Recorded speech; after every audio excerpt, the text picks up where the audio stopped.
All right, ding, ding, ding. This is tonight's main event. Should we be encouraging Brits to have more children? Pro-natalists, those who believe our future depends on us producing more kids, have warned today that the country won't grow and will face severe labour shortages unless more children are born. It comes, of course, as the ONS statistics show that the UK birth rate fell to a very lowly 1.49 children per woman in 2022. That's the lowest since records began in 1939. So, should we all get reproducing to save the nation, or are there alternative methods we need to employ? Well, let's see what Dr. Renee and Paula London think about this. Seconds out, it's round one. Shall I kick off? Yes. Because I absolutely believe that the pro-natalists are right and we should be encouraging women to have more children. Not just from the point of view that having a child, as I've done twice, is one of the best things that a woman can ever do. It's the meaning of life. It's the reason that we're here. And if a woman can do it, she generally feels richer after it. However, having said that, it's expensive to have children. So we need, as a country, as a government, to encourage women to have children, to be mothers, to stay at home if they want to. If they want to go to work, that's fine as well. But we need to actually provide both childcare for workplace, and we also need to give women an incentive to stay at home. Let's pay them to do what nature intended us to do, to be mothers, to enjoy it and to relish it. And that way we prepare ourselves for the future. We have a workforce that can actually provide our pensions because we have an ageing population, and there is no pots when you're elderly. The money comes from what we're earning and paying tax today. So yes, we need women to have more children, otherwise we won't exist in 100 years' time. OK, well, firstly, you're making a big assumption that everyone that has children, these children go on to work, because some of them don't go on to work. All they do is cost the taxpayer a lot of money. We do have the lowest birth rate in decades and decades, but what we do have, interestingly enough, is the highest birth rate of people having children that were not born in the UK. So some people are coming over to this country. Some of them, I'm going to be honest, don't have any intention of working, and they're having plenty of children. And if your parents don't work, often the children don't work. So we're not really going to help the workforce. All we're going to do is bankrupt the country if, like, hundreds of thousands of people decide to have children when they have no intention of working. Also, not all women want to have children. I wasn't put on this earth to have children. If I would have found the right guy, maybe I would have had a child. I could still have a child, but haven't met the right guy, and I don't feel the need. Not all women want to have children. And another very big point is not all women should have children. A lot of women have children and they're terrible mothers. So, no, we don't just encourage people just because you have a uterus, that's it, you need to have a child, that's what you're put on this earth to do. And also, I do worry that a lot of people do want to have children, especially British families, but they feel like they can't afford. Because many years ago, you could easily have a father going to work, doing a very normal job, and you could buy a house. Now, that's impossible. And a lot of mums and dads or two mothers feel it's unfair to have children if you don't have a home, if you don't own a home, because it's scary. So I do believe that two people in committed relationships, especially if they're married, if one of them is working, the government should help them if they want to have a child, so they can bring a child into the country, of course, yeah. So, everything you raise is valid, but all of these things need to be fixed. As a society that cares about... You can't fix if someone doesn't want a child. You can't force them. Why should you? I didn't say you should force a woman to have a child. What I said was all of the points you raise can be fixed. So we can educate people on how to be better parents, and we should be doing that anyway. No, some people don't have it in them. Well, you don't know that. I do know that. My mother didn't actually want me, if you really want to go there. My mother wanted a boy. She wasn't a very good mother to me, so I know we can educate parents to be better children, to raise their children properly. We need to do that anyway, because people need help.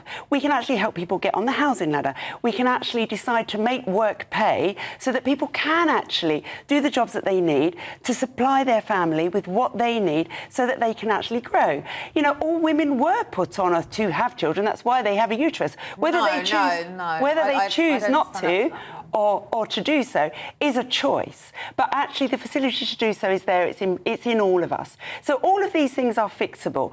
And actually, if we incentivise women to actually, maybe instead of having just childcare on offer, we actually paid women to have their next child and stay at home, many more would choose to do it. If we don't... No, it's so wrong. You don't just pay people to have a child. At the moment, they don't want them. People do it for money. Korea, for example, no longer produces enough babies to actually replace itself. Korea Korea will be finished, South Korea actually.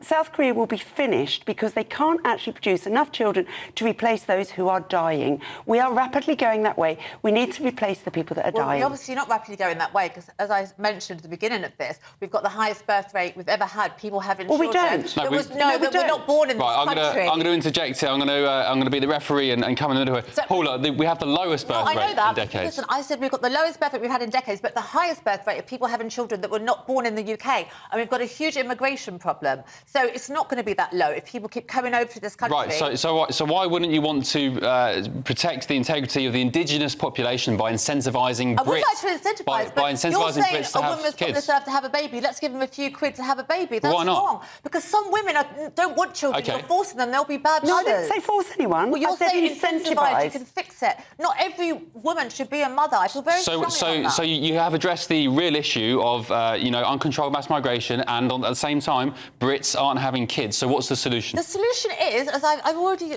set everything out. If you have, I don't think, if there's a mum and a dad, never worked in their whole life, right, we want to have kids, we've only got 2, we want to have 10, give me some money so I can sit on my backside all day, those people shouldn't have more kids. What's the solution then? OK, if one person is working, either a mother or a father, or one of the guys, if they're a gay relation, or whatever, if there's 2 lesbians, if one person is working...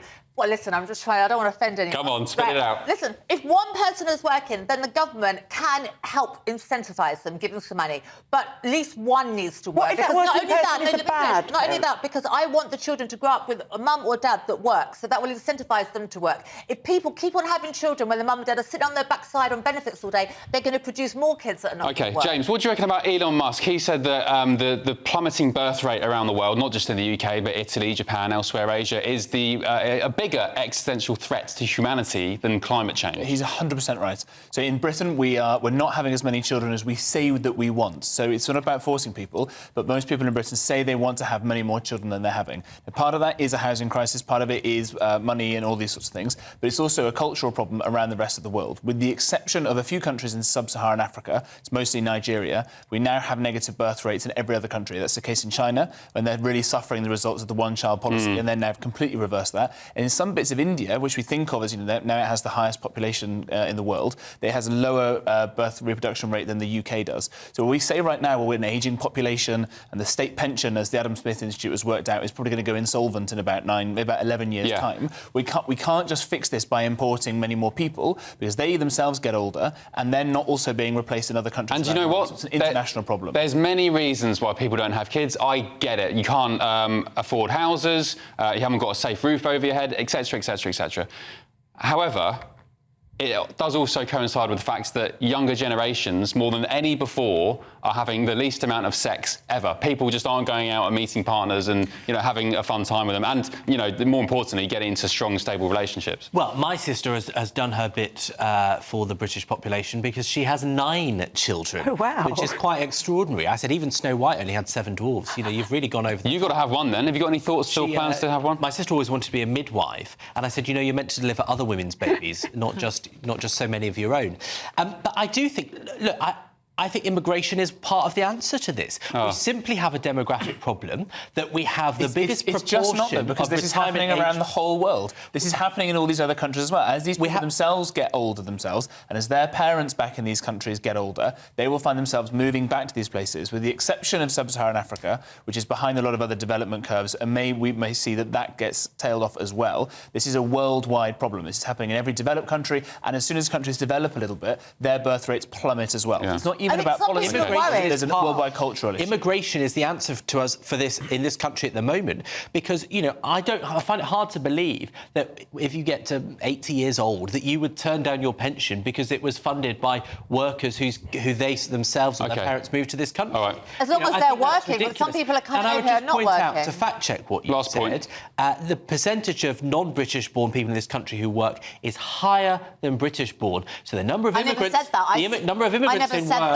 is higher than the number of Brits. OK, but you misheard what I said. We should be glad. No. People don't tend to come here to not work. They come here to work. No, that's where you're wrong, because asylum seekers you are wrong, because only 50% of asylum seekers work once they get the leave to remain. So 78% of people born here work. 82%